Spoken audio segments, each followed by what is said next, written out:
नमस्कार। औद्योगिक प्रशिक्षण संस्थानों के समस्त व्यवसायों के लिए विषय एम्प्लॉयबिलिटी स्किल्स की पाठचर्या में अंकित प्रसंग ग्राहक सहभागिता कस्टमर इंटरैक्शंस पर आज मैं आपको प्रशिक्षण प्रदान करूंगा। आज के प्रशिक्षण में हम शारीरिक भाषा के बारे में समझेंगे। सकारात्मक शारीरिक भाषा क्या होती है उसको पढ़ेंगे और जानेंगे। सकारात्मक शारीरिक भाषा का महत्व क्या है उसको समझेंगे। शिकायतों का निस्तारण कैसे किया जाता है उसको पढ़ेंगे। शिकायतों के निस्तारण के लिए जो उपाय हैं उसको समझेंगे। अनुशीलन प्रोबिंग क्या होती है उसको जानेंगे। अनुशीलन प्रोबिंग कैसे करना चाहिए उसके बारे में समझेंगे। अनुशीलन का महत्व क्या है और थ्रेडिंग टूल्स क्या होते हैं। इन सभी बिंदुओं पर आज मैं आपको प्रशिक्षण प्रदान करूंगा। आइए शारीरिक भाषा से प्रारंभ करते हैं। शारीरिक भाषा क्या होती है? शारीरिक गति जैसे कि आँख की गति, चेहरे के भाव या के आँख के हिलने आदि के उपयोग को गैर मौखिक संचार के रूप में जाना जाता है। हमारे बॉडी का मूवमेंट, अगर हम सर हिला रहे हैं या आँखों से इशारा कर रहे हैं या हाथ से इशारा कर रहे हैं या हम किस तरीके से किस पोस्चर में बैठे हुए हैं, ये सब चीज़ें कहीं ना कहीं शारीरिक भाषा का वर्णन करती हैं। और ये सभी जो प्रक्रियाएं हैं जिनको हम कहते हैं गैर मौखिक संचार, नॉन वर्बल कम्युनिकेशन, ये सब प्रक्रियाएं शारीरिक भाषा कहलाती हैं। शारीरिक भाषा में हम कह सकते हैं शरीर के अंगों की अनैच्छिक क्रियाओं का समूह होता है। अंगों का मूवमेंट शारीरिक भाषा में शामिल होता है। और एक समझने का बिंदु यहाँ पर है कि जो शारीरिक भाषा है वो मुख्य रूप से आपके द्वारा नहीं समझी जाएगी। आप जिसके समक्ष अपनी शारीरिक भाषा को प्रकट कर रहे हैं उसके द्वारा आपकी शारीरिक भाषा का इवैल्यूएशन किया जाता है और समझा जाता है। शारीरिक भाषा आमतौर पर हम कह सकते हैं कि साक्षात्कार, बैठक आदि में महत्वपूर्ण भूमिका निभाती है। इसका एक महत्वपूर्ण रोल होता है। अब हम बात करते हैं सकारात्मक शारीरिक भाषा, positive body language. Positive body language को हम वर्णन करने के लिए कह सकते हैं आकर्षक, अट्रैक्टिव, मन भावन, प्लीजिंग दिखने वाली शारीरिक भाषा को हम सकारात्मक शारीरिक भाषा कह सकते हैं। मतलब अगर आपकी भाषा अट्रैक्टिव है, आपकी भाषा आपके समक्ष जो है, जिस गैदरिंग में, जिस भीड़ में आप हैं, वो उस भीड़ में अगर आपकी भाषा आपके समूह को अच्छी लग रही है तो उसको हम सकारात्मक शारीरिक भाषा, पॉजिटिव बॉडी लैंग्वेज की श्रेणी में रख सकते हैं। सकारात्मक शारीरिक भाषा जो पॉजिटिव बॉडी लैंग्वेज होता है वो आपको गरिमापूर्ण बनाता है, वो आपको डिग्निफाइड बनाता है, आपके अंदर कॉन्फिडेंस लेवल को बढ़ाता है, आपका आत्मविश्वास बढ़ता है। शारीरिक भाषा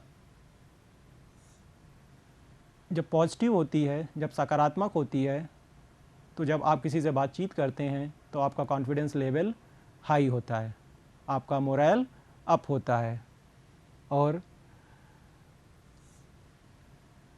जब आप बात करेंगे, किसी सिंगल इंसान से बात करेंगे, एक व्यक्ति से बात करेंगे या समूह में बात करेंगे, तो आपकी बात को समझा जाएगा और उस पर विचार किया जाएगा।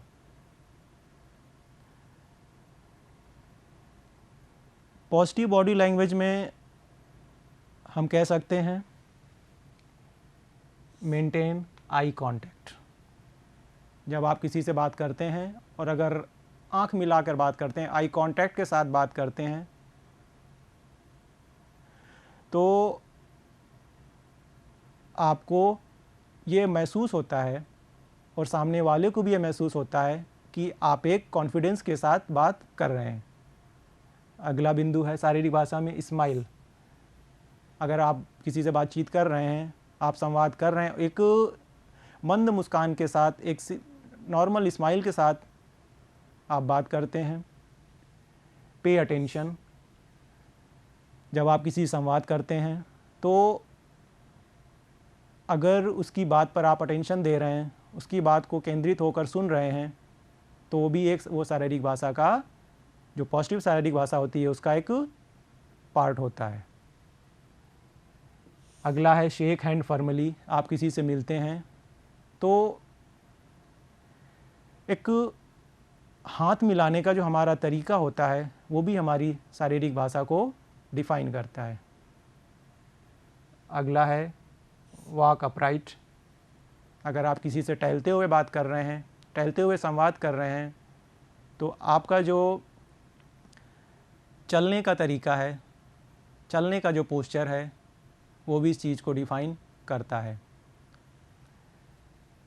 लास्ट बिंदु है यूज़ ए स्टेडी वॉइस। जब आप बातचीत करें, संवाद करें, तो मधुर आवाज़ में, मधुर भाषा में, स्थिर भाषा में बात करें। ऐसा नहीं कि आपने एक वाक्य बोला और सामने वाले को, अगले व्यक्ति को समझ ही नहीं आया। इस चित्र में आप पॉजिटिव बॉडी लैंग्वेज और निगेटिव बॉडी लैंग्वेज के डिफरेंस को समझ सकते हैं।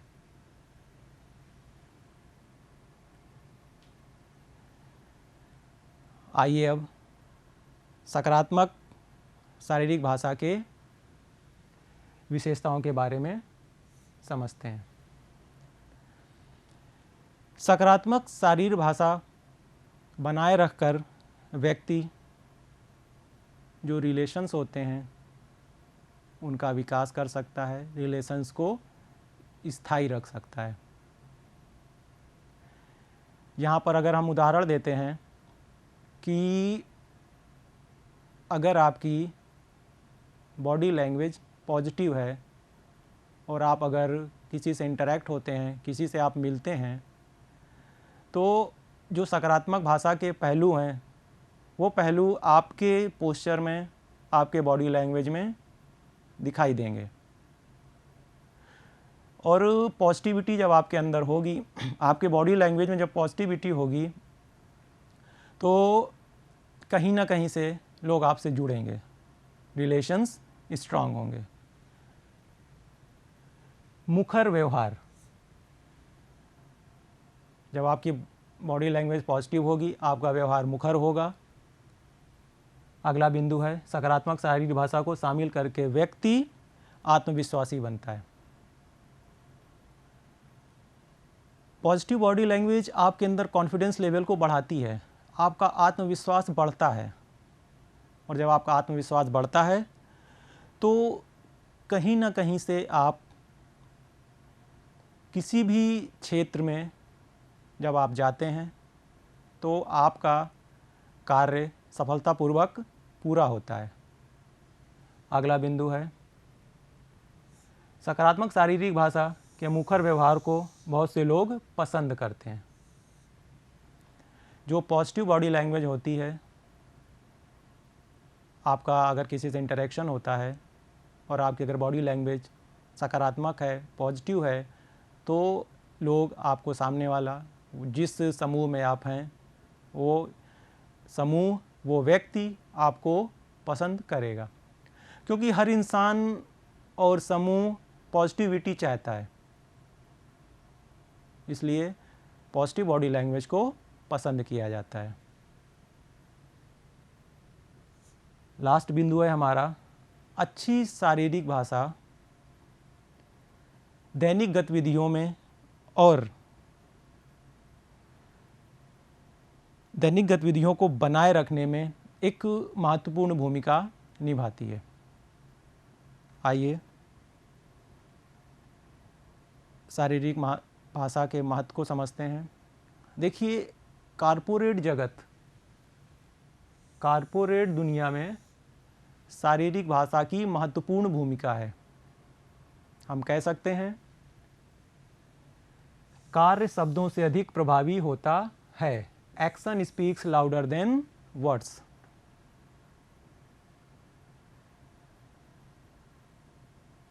आपकी पॉजिटिव बॉडी लैंग्वेज आपके शब्दों से पहले ही आपकी प्रक्रिया को, आपके विचारों को काफ़ी हद तक दर्शा देती है। इस ग्राफ के माध्यम से हम समझ सकते हैं कि किसी भी क्षेत्र में पॉजिटिव बॉडी लैंग्वेज 55% कार्य करती है और हमारे जो शब्द होते हैं वो 38% कार्य करते हैं और जो हम बोलते हैं वो 7% कार्य करते हैं। यहाँ टोन ऑफ वॉइस का तात्पर्य है कि हम किस लहजे में सामने वाले से या कस्टमर से बात कर रहे हैं। हमारा लहजा कस्टमर से इंटरेक्ट होने का प्रभाव कस्टमर पर छोड़ता है और जो बॉडी लैंग्वेज है, हमारी जो शारीरिक भाषा है, वो 55% प्रभाव कस्टमर पर छोड़ती है। अगर आप किसी कस्टमर से अकड़ कर मिलते हैं तो कहीं ना कहीं से निगेटिव मैसेज, नकारात्मक संदेश कस्टमर तक जाता है। इसलिए हम कह सकते हैं कि शारीरिक भाषा का अपना एक महत्वपूर्ण रोल है। शारीरिक भाषा सकारात्मक होनी चाहिए और सकारात्मक शारीरिक भाषा व्यक्ति को सेल्फ कॉन्फिडेंट बनाती है, आत्मविश्वासी बनाती है। सकारात्मक शरीर की भाषा व्यक्ति को अधिक सरल तरीके से सूचना और राय देने में सक्षम बनाती है। कहने का मतलब है कि अगर आपकी बॉडी लैंग्वेज पॉजिटिव है, आपकी बॉडी लैंग्वेज, आपकी शारीरिक भाषा सकारात्मक है, तो आप सरलता से अपने विचारों को रख सकते हैं और सामने वाला व्यक्ति आपको आसानी से समझ सकता है। अगला बिंदु है सकारात्मक शारीरिक भाषा वाले लोग अधिक लोगों को आकर्षित करते हैं। मैंने पहले ही बताया कि पॉजिटिविटी इंसान को आपकी ओर खींचती है, चाहे वो विचारों की पॉजिटिविटी हो या बॉडी लैंग्वेज की पॉजिटिविटी हो। इसलिए अगर हमारी शारीरिक भाषा पॉजिटिव है तो व्यक्ति हमारी ओर आकर्षित होगा।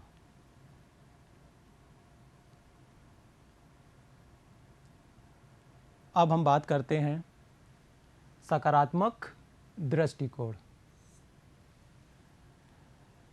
Positive attitude. अगर इंसान का एटीट्यूड पॉजिटिव है तो वो एटीट्यूड उसकी शारीरिक भाषा में भी दिखता है। अगर इंसान का एटीट्यूड निगेटिव है तो उसका निगेटिव एटीट्यूड उसकी शारीरिक भाषा में दिखेगा और उसकी शारीरिक भाषा जो है वो निगेटिविटी की तरफ बढ़ेगी। इसलिए पॉजिटिव एटीट्यूड के साथ इंसान को ग्रोथ करना चाहिए, पॉजिटिव कंसेप्ट के साथ, पॉजिटिव विचारों के साथ उसको रहना चाहिए और पॉजिटिव विचारों से ही उसकी बॉडी लैंग्वेज भी पॉजिटिव बनती है। हम कह सकते हैं एक सकारात्मक रवैया उत्कृष्ट ग्राहक सेवा प्रदान करने में एक लंबा रास्ता तय करता है।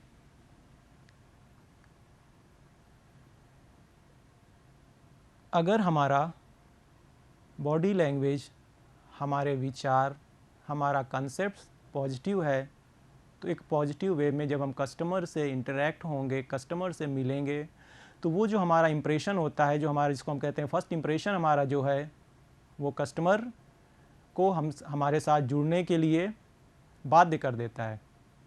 कस्टमर चाहता हुआ भी आपका प्रोडक्ट कुछ कमियों के साथ भी अगर आपके प्रोडक्ट में वो महसूस कर रहा है, तभी वो उन कमियों के साथ ही आपको एश्योर करेगा, आपके साथ वो जुड़ जाएगा।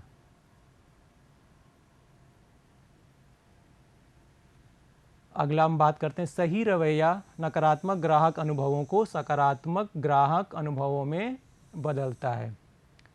Right attitude changes negative customer experience into positive customer experience. अगर आपके विचार, आपके कंसेप्ट सही हैं, पॉजिटिव हैं, तो मैंने पहले ही बताया कस्टमर ना चाहते हुए भी आपके साथ जुड़ जाएगा। अगर आपके प्रोडक्ट में, आपकी सर्विसेज में कोई थोड़ी बहुत कमियां भी हैं, लेकिन अगर आपका रवैया पॉजिटिव है, आपका रवैया सकारात्मक है, तो कस्टमर आपके साथ जुड़ जाएगा। आपके संवाद में अगर कस्टमर को पॉजिटिविटी मिल रही है, आपकी बॉडी लैंग्वेज से अगर कस्टमर को पॉजिटिविटी मिल रही है, आपका इंटरेक्शन अगर पॉजिटिव है, तो कस्टमर आपके साथ जुड़ जाता है। आइए बात करते हैं शिकायतों के निस्तारण पर, ग्रीवांस रिड्रेशल पर। क्योंकि जब हम सर्विसेज प्रोवाइड करते हैं तो सर्विसेज में कहीं ना कहीं से 100% तो हम सेटिस्फेक्शन कस्टमर को नहीं दे पाते हैं कभी भी, या हमारा प्रोडक्ट कभी 100% नहीं हो पाता है। तो सर्विसेज में अगर समस्याएं आती हैं तो उन समस्याओं का हम निस्तारण, उन शिकायतों का निस्तारण कैसे करें। इसमें हमारा है ह्यूमन रिलेशन अप्रोच, मानव संबंध दृष्टिकोण। कह सकते हैं individual are more important than production target. व्यक्ति उत्पादन लक्ष्य से अधिक महत्वपूर्ण होता है, क्योंकि कस्टमर से ही हमारी सर्विसेज चलती हैं। अगर कस्टमर नहीं है तो हमारी सर्विसेज नहीं है। और हमें कस्टमर को बेहतर सर्विसेज प्रोवाइड करना, कस्टमर हमसे बेहतर तरीके से जुड़े, उन चीज़ों को हम ध्यान में रख कर कार्य करते हैं। तो कहीं ना कहीं से हमारा पहला टारगेट होता है कि कस्टमर हमारे साथ जुड़ा रहे,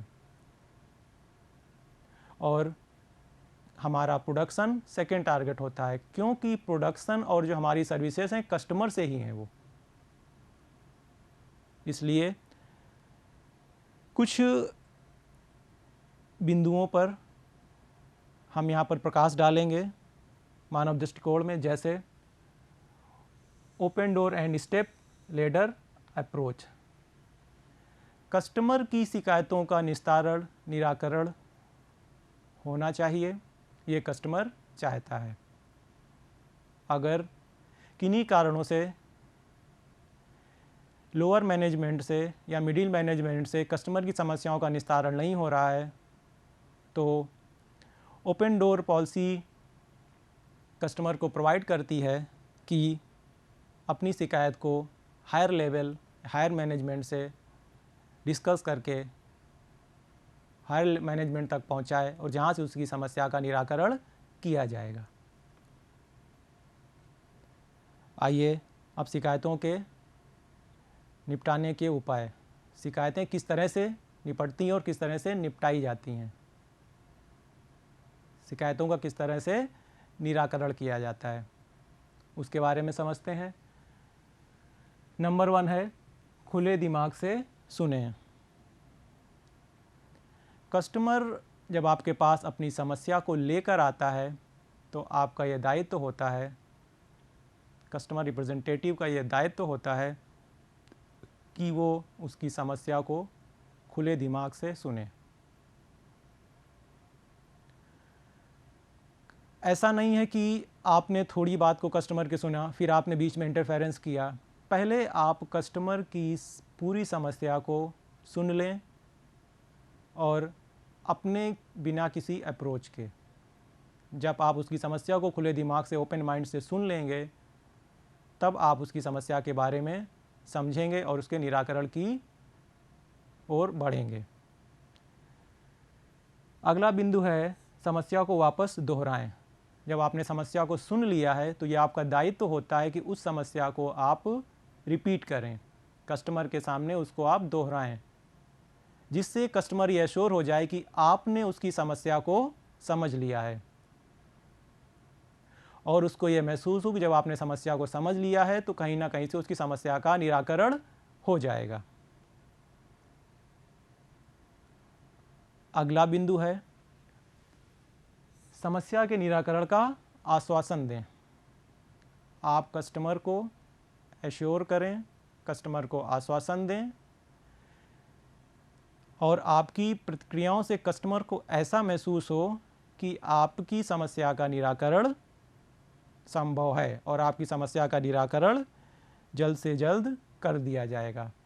यहाँ पर एक समझने का विषय ये है कि कंपनी की ओर से किसी भी दोष को स्वीकार किए बिना एवं किसी पर दोष लगाए बिना,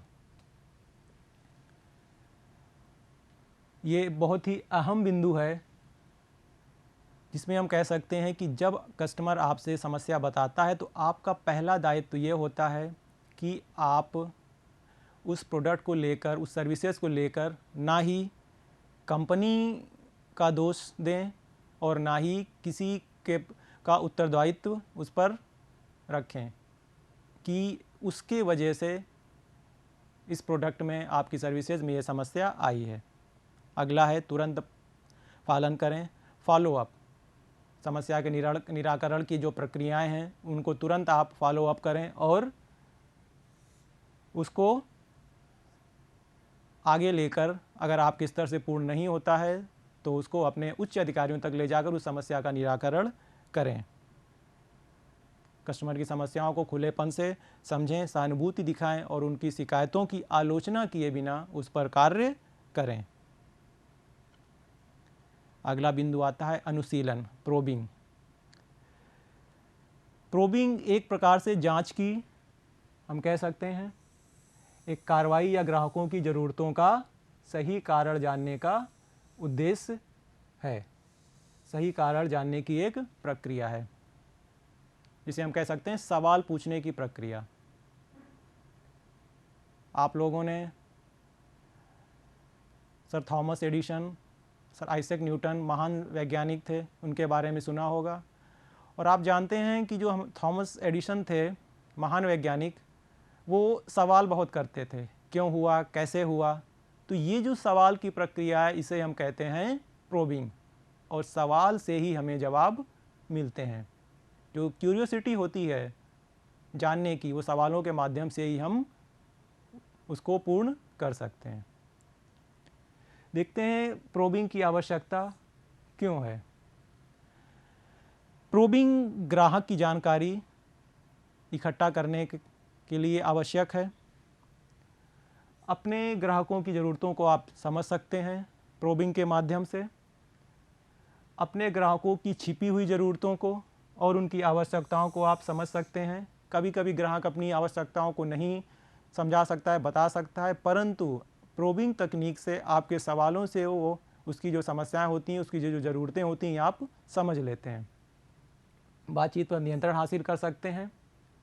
और प्रोबिंग आवश्यक है प्रत्यक्ष बातचीत के लिए, ग्राहकों की सुविधा क्षेत्र को बढ़ाता है और ग्राहकों को उनकी वास्तविक ज़रूरतों के बारे में विशिष्ट होने में मदद करता है।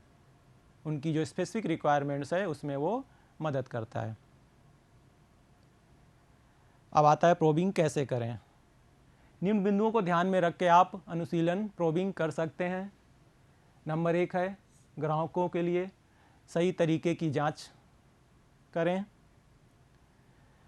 अपनी जांच शुरू करने के लिए सही प्रक्रिया, सही समय का चयन करें, प्रभाव का उपयोग करें, उचित टोन, पेस का इस्तेमाल करें, ग्राहकों से अन्य सूचना प्राप्त करें, पुनः केंद्रण करें।